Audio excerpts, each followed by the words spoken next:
Hello, my fellow adventurers! This is Mloentje, and welcome back to New World. Now in the new patch, finally alive and well and logged in.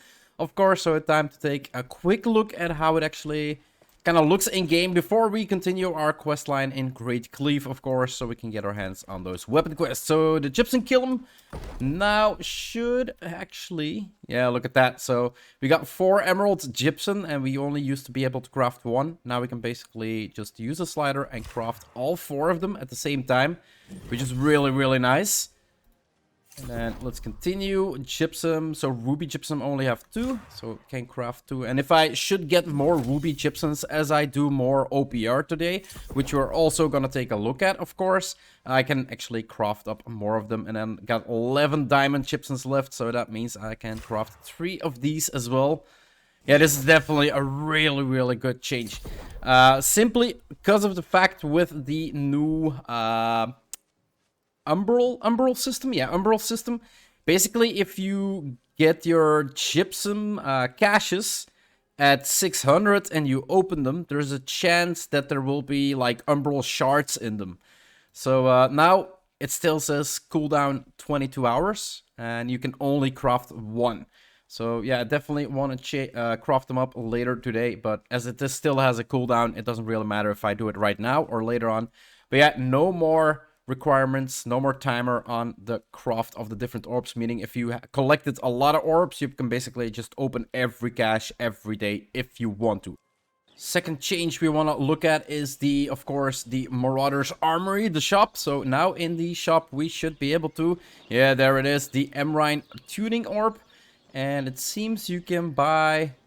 Once this is purchased, you'll have to wait 1 day to purchase it again. So you can buy 1 Emerine Tuning Orb per day. This is actually pretty good. And they are really cheap. 850 and 58 gold is 85 gold. Is actually really cheap. And if we go down the ladder, we can see here for the Gladiator, we can buy the Starstone one. It has a 1 day waiting period as well. 170 and 1700. Still really cheap. We go down the Ravager one, and there we find the Depths Tuning Orb, 255 gold, 3,400. And it has 1 day waiting period as well. But I'm kind of afraid, like, when they were talking about getting mutators in the game, I basically said in one of my videos, like, it would be awesome if the Depths and well, Emerine and all the low level actually would have gotten the different tiers as well. So eventually when you got to like tier 10 of the Emerines or the Depths, as we are looking at the Depths orb right now, or the Depths tuning orb right now, it would be awesome if you could get the weapons that can drop there as a 600 expertise gear score as well. And that would actually mean that those expeditions actually still have use in the game. But now, basically, after you level up and you ran them a couple times, they just don't have any use anymore. And I kind of find it sad, because the lower the depths, the Emerine, they're really fun expeditions as well to play. But like I said, they basically don't really have a use. So I hope in the future they actually implement the umbral system, or maybe just the corrupted system, the difficulty level the tier level. In dungeons for these as well. Then we do the commander rank, and we can buy dynasty tuning orbs for 350 gold and 6,000 marks. And once this item is purchased, you have to wait 1 day to purchase it again. So for dynasty, you can buy it once a day. And dynasty is also one of the dungeons that actually now is included in the corrupted system. And if we go down, and this is kind of where I don't understand it, we got the Genesis Tuning Orb, we got the Lazarus Tuning Orb, and we got a Mutated Expedition Key. And the Mutated Expedition Key is the one you need to actually go into the mutations. And we look at the Genesis Orb, 7 days. So you can only buy a Genesis Orb, a Tuning Orb, once a week. And that's what I don't get. Genesis and Lazarus are both on a week cooldown, but then... basically, the Dynasty, which is also included in the new system, is basically a day. So it kind of doesn't make sense. And then the Mutated, you can also buy once a week. So 500 gold, 10,000 marks is actually a pretty fair price, I do have to say. And that means also that you can buy one a week and you can craft one a week, meaning that one person can have 2 orbs. And if you find 5 people that all have 2 orbs, you can do every tier of the expedition. You can basically, if you find a good group, like a really good group, you can do all of the tiers in one day. If you really have a good group and don't screw up, basically. But yeah, it's actually not too bad. I was kind of wondering, like, well, if you only can craft 1 key a week and you have 5 players, it means you can only go to tier 5, but there's 10 levels. How are you supposed to do the 10 levels in 1 week? But yeah, apparently you can buy them as well. So 2 keys, 1 player, 5 players, 10 keys, 10 levels. Makes sense, right? And the price is pretty fair. 8,500 for Lazarus, 425 gold, and an 8,500 and 425 here. So again, Asmodean Chisel became cheaper as well. It was 500 gold, now it's 250 gold. So really good changes towards the armory, well, the faction armory shop. And while we are on the subject of the tuning orbs for the Depths Dynasty and Genesis, the runes, basically all the orbs that you're gonna need. You can see now in the bottom here as well, next to the runestone, you get the mutated expedition tuning orb, which you can craft again once a week. So 2 that you can get per week. You do need powerful gemstone dust. You're gonna need M stones. You're gonna need rune stones, Asmodean chisel, and a corrupted lodestone. But the corrupted lodestone, basically every resource, the crystals, the shards, the fragments, and every tuning orb for Dynasty, Genesis, Lazarus, like everything got a downgrade. And even crafting the Eternal Heart, the Genesis score, the Lazarus score, like everything got a downgrade on, well, how much it requires to actually craft them. Which is a really, really good change as well. Like, it's gonna be easier to get to the cores, it's gonna be easier and cheaper to actually craft the keys to go into expeditions. And with being able to go into 2 expeditions at the same week with 5 people, going into 10 expeditions and doing all the corrupted versions of the expeditions is really, really easy. Well, it's not really easy, it's gonna make it viable to actually do it. And as we approach the Lazarus dungeon, I think it is. Yeah, Lazarus instrumentally. So you can see here on the map right now, it has the marker above it. And if you hold it, mutation eternal. So you can actually check which mutations enemies may have the following perks. So it's not guaranteed, but they may have them. Enemies have the following buffs. And then you have cursed players receive the following debuffs. So this is kind of in a change. They might actually have like these perks. You're definitely gonna get these buffs, and they definitely gonna get these buffs, the enemies, and then you definitely gonna get these debuffs for Lazarus. And even if you scroll out, it's pretty easy to see which one actually has the mutated version of the expedition. Now, I'm still not sure. I think it's once a week, as this one was alive yesterday as well.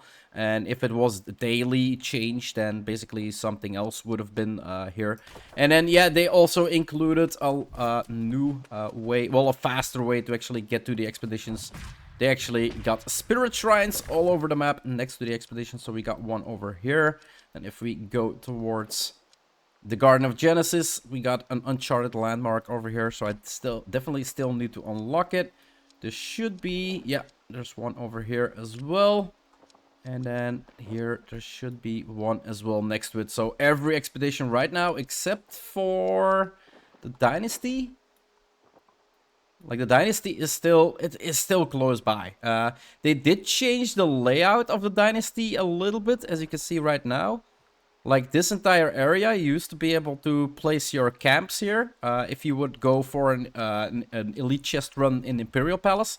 But yesterday evening, I kind of noticed that you can only place your encampments here. There is no more placing of encampments here, only at the, well, the Imperial Shrine. So, yeah, definitely good changes as well. Definitely want to check out the, well, the corrupted versions, the new versions of the expeditions later on. But like I said, I have never done a Lazarus before. I've never done... which one is it here? The Garden of Genesis before. So I definitely still need to go in there before I actually get to the, well, the point where I can actually go for the mutators. But I also kind of didn't go in there because my gear score wasn't 590 yet. And because, well, at 590, you had a chance that level 600 legendary items would drop. That kind of changed now as well. Basically, you need to have level 600 expertise cap for your weapons and your armor to be able to get those corrupted shards to increase your gear towards level 625. If you go in there and, well, you don't have any armors that are level 600, you're not gonna get any shards either. So that's how I understand that it works. I might be wrong about that. You might actually receive them, but you just can't do anything with them because your armor isn't level 600 yet. That might also be the case, but yeah, either way, it's kind of pointless for me to go in there if I don't have the gear score of level 600. And then another change we noticed yesterday was world drops, as they mentioned now before. World drops also will increase your tier cap, your expertise cap to 600. So 600 is now the new cap instead of 590. And yesterday I was lucky enough to get a ring drop, a pants drop, some hands, and then a bunch of weapons that dropped as well. That gave me some bumps. But yeah, they're all still way too, well, some are pretty high, like 870. And they also mentioned that from 585, it used to be that you only get a bump for 1. That's no longer the case. You will always get a bump of 2 points and sometimes even, well, always 2 points. Let's keep it at that. I'm not sure if they actually give a bump of 3 points anymore. That's only lower, I presume.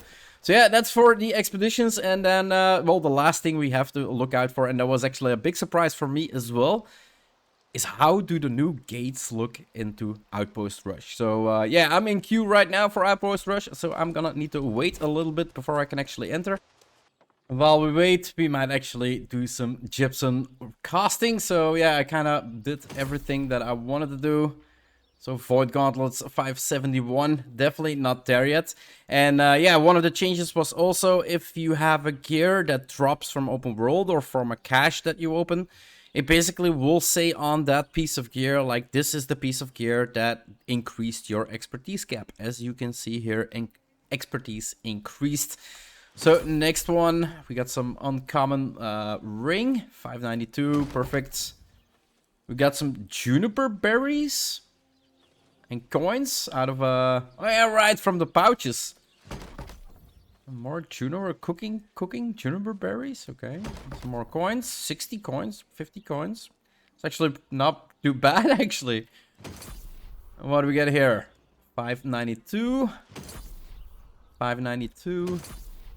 592. Yeah, perfect. 594. So definitely really, really nice. 92. 94. 92, and the last one, 94, but only uncommons. I've never seen, like, a rare drop from these caches. Like, only epic drop from these caches. I've only seen rare and uncommon drop from the caches. So I was thinking, like, the higher your gear score goes, like, the higher your expertise goes, like, opening a cache at 594 would guarantee, like, for instance, at least an epic, right? Opening one that would bump you up to like 560 would guaranteed a rare one. Like, it kind of would make sense that the higher tier caches you open, the higher tier armors you can get from it. But yeah, it's completely random. And I've been really, really unlucky in opening them. Yeah, look at that. All my gear scope went up higher as well. So yeah, I still need to make my way to 600 now. I thought, oh, hell yes, I'm at 590. Oh, it gets increased to 600. Crap. It's gonna take me a while again to get there, but I'm not really in a rush to get there. Well, I kind of are, because now I really want to go into the new system. So let's destroy all of these. And now we get the pop-up messages, and a lot of them, and we still need to wait a little bit on our Outpost Rush so we can check out those gates. So there should be 3 exits now. Ah, look at that. There's one over here. If you look at the map, you can basically exit through here. Okay. And then we got one over there as well, which would lead to... Let's quickly go a little closer so we know exactly on the map where it is. Because I was kind of thinking that it would be more Yeah, so it would lead to here. So if still it's 20 versus 20. So if you have like 10 people here, 5 people here, and 5 people here, you can still kind of close it off. You can basically run through the exit here if you want to, or run through the exit here. You can still kind of close it off, but it's a good change. Like, it is a good change. We do got a little off step here with the rocks. Well, I like it. I definitely like it. Like, it is since they put in the barriers. I kind of said this in yesterday in the video as well. Kind of when they put in the barriers, it was, why the hell am I still holding a shield? I need to be light. There we go. It was kind of well, we used to be able to they would be able to push in and just farm you when you spawned. But even if you would spawn, you still have like room to run around. But like exiting that gate is basically putting your back against the wall. And all the AoE that the enemy could place on that wall, they would. And basically they could completely shut you in. So yeah, really happy about these changes. And then also a new change for OPR is it costs now, instead of, what was it, 500, it costs now 750 to summon the brutes. So that's actually a really good change as well. And then another good change they made is that the brutes will now spawn less of the balls that can interrupt you, and they're less likely to roll the balls into the encampment if you're actually here. So the room inside the encampment is kind of like safe gameplay. So semi-same game tutorial. Oh crap, they're already here. But yeah, I'm gonna play this OPR, guys. Let's try to heal everybody up. Now let's get some increases here. Where is everybody of our team?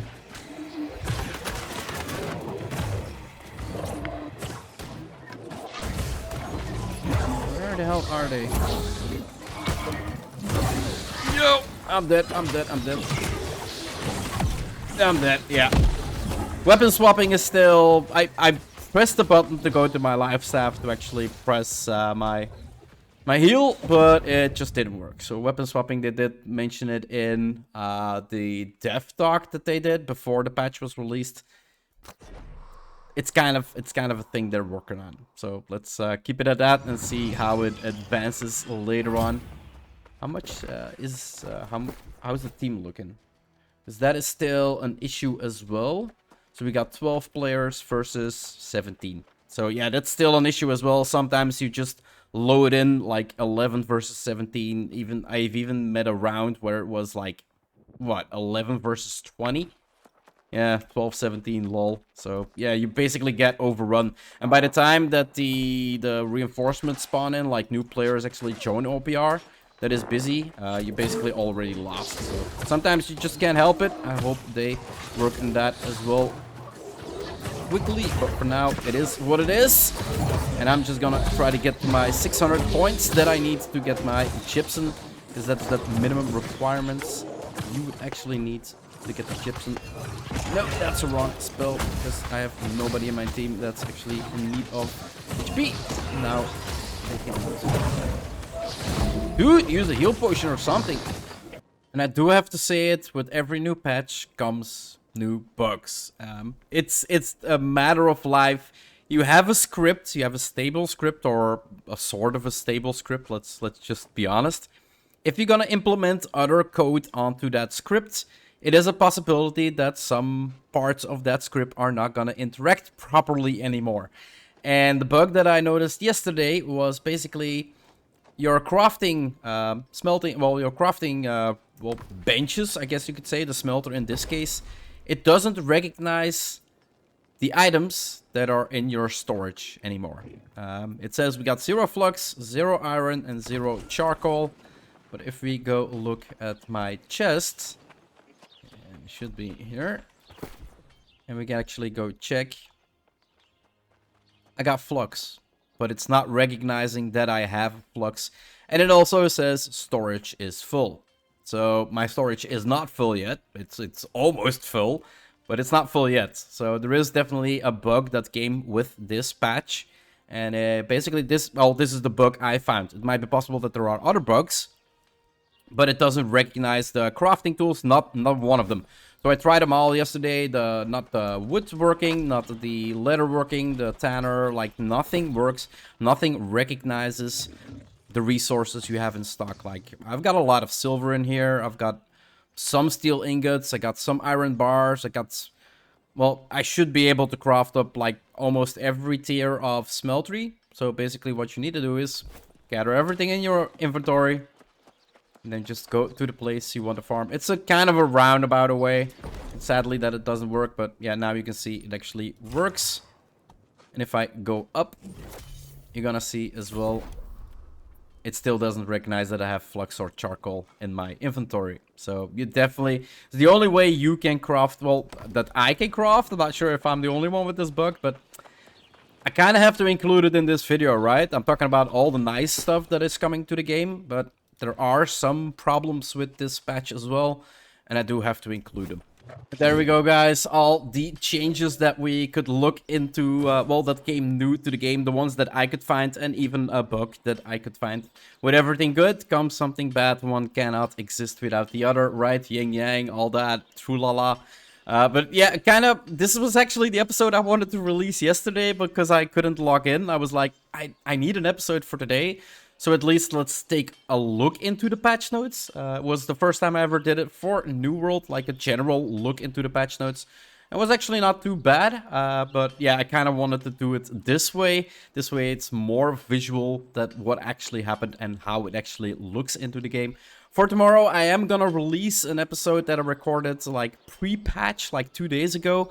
But I tried to release it yesterday. I tried to upload it 4 times, and apparently somewhere in my rendering settings, I think I made a mistake or something, or there is maybe a glitch in it, because every time it was uploaded for 62%, it just kind of just shut itself down, and it wouldn't upload anymore. So the recording that I did yesterday over the patch notes was kind of like a last minute episode that I just wanted to release an episode. It's a daily content for me, and I do not want to go out a day without any content. So yeah, that's gonna wrap it up for this episode.